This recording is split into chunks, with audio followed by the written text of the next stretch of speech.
Hello and welcome back to Focus Atlanta. Thanks so much for continuing to watch. In this segment, we're going to focus on health. I'm here with Nicole Roback, and we're going to talk a little bit about AID Atlanta. Thank you so much for coming on the show. Thank you. Thank you so much, Keisha, for having me. Now, I gotta give you a little secret. I have been in this business a gazillion years, and back in 1997, the first show I did on Focus Atlanta was about statistics about HIV and AIDS. Oh, wow. The fact that I'm still having this segment, this conversation, is so upsetting to me. Let's talk a little bit about the numbers.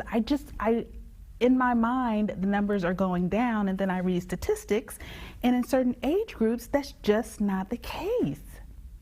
Absolutely correct. In certain age groups, in certain ethnic groups, the numbers are not necessarily getting as better as we would hope, as improved as we would hope, especially amongst Black and Brown communities, Hispanic communities, young people, Black women. Um, we still have a serious situation here on our hands. We still have a long way to go.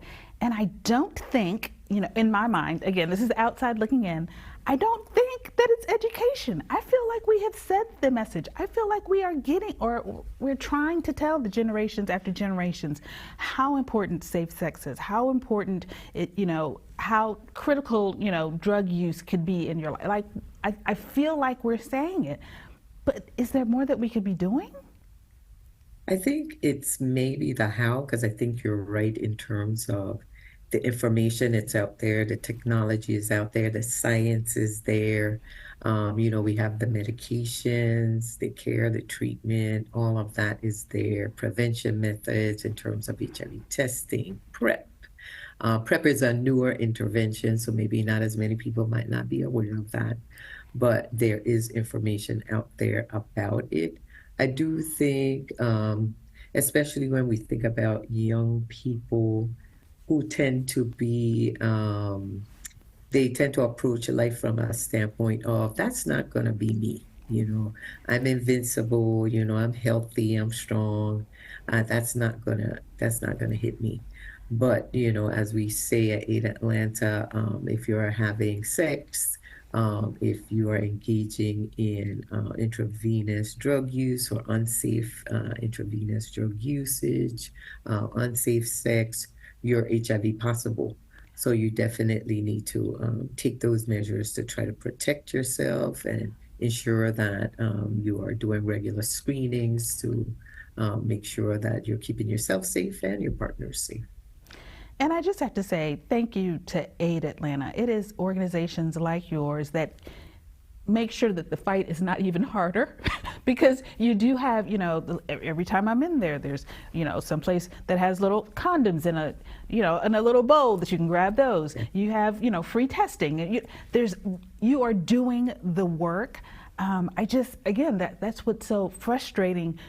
And listen, I know if it's frustrating for me, it's got to be frustrating for you because you're putting the work in every day, and still these numbers don't look like we want them to look.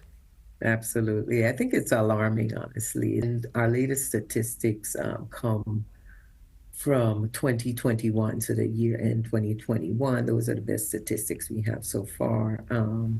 There are 25% of the new incidents or new diagnoses are amongst young people ages 13 to 24. So when you hear almost a quarter of the new cases are amongst the youth, we definitely have a problem. So I do think, like, especially in states like Georgia and Atlanta, there's some challenges that come about, right?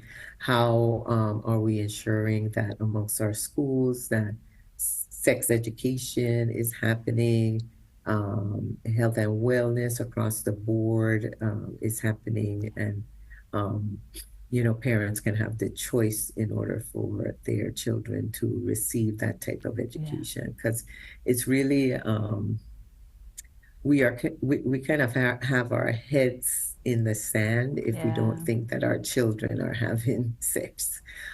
We can look at teenage pregnancy stats. We can look at STI stats amongst our youth. So that means that our kids are having sex. So we need to start arming them with the education and knowledge and the tools in order to keep themselves safe. I don't, they spend a whole lot of time in school, right? They spend a majority of the time in school. So why not make that a place where they can get the correct information versus getting information from the internet or TikTok or friends or anything like that, right? Or friends that might not have that true scientific information. So making that information available to them at a younger age, making sure that parents are comfortable having those conversations. We can assume that parents should be comfortable, having those conversations. And they're not. Let's reach out. Let's talk to them. Let's not blame. Let's try to educate and empower to be more knowledgeable. So having that kind of statistic is alarming, and I think we really need to pay attention to it and do more about it. Having even this opportunity to talk on this platform contributes to us getting that message out to folk, Well, I'm happy to be able to help in any way that I can, because again, from the outside looking in, it looks like, okay, yeah, Aid Atlanta is doing everything they could do. And then the numbers still show up like they show up, and you go, oh my gosh, what else? The what else is the rest of us. We could all step up to the plate too. So thank you. I like that. The what else is the rest of us. That is really good. It is. It is. Thank you so much for coming on the show. Thank you for sharing the statistics. We have the website there for Aid Atlanta for all people to know the things that you have available and the resource that you are in this city. We're very happy to have you here. It was good to meet you. You too. Thank you so much for having me. Absolutely. All right, guys, it's up to each and every one of us. Take the opportunity to go to the website, learn more, learn about what you can do in your own home, you can do in your own community, you can do in this state. We've got to get these numbers down. Thanks, guys, for tuning in to this segment of Focus Atlanta. We'll be right back.